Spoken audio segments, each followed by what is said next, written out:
Un te, spiežot maršruts, kā redziet, jums tiek aprēķināts no A līdz B un C un D, kā esat norādījuši.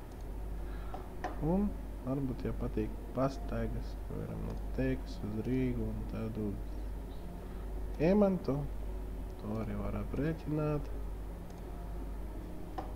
Te gan, protams, tā informācija ir aptuvena, bet jūs varat dodoties neliela tādā romantiskā pastaigā izrēķināt apmēram, cik laika tās jums aizņems. Un tā fiča, kura man pašam ļoti patīk, tas ir rēķinot maršrutu, mēs varam norādīt aptuveno laiku,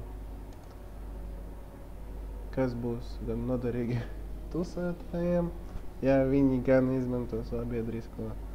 Rēķinot brīvdienās, mums parādās nakts maršruti. Tas tieši, ja jūs darba dienā to rēķināsiet, tad jums nakts maršruti nebūs pieejami. Tas ir tikai brīvdienās.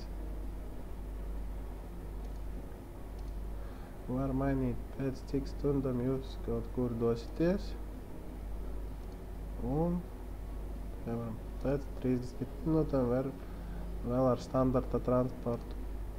Pēc stundas arī, bet jau pēc 2 stundām visticamāk, ka sāksies nakts maršruti. Tad par šo sadaļu kopumā viss. Nākušajā video stāstīšu par citu feature. Paldies, ka skatījāties.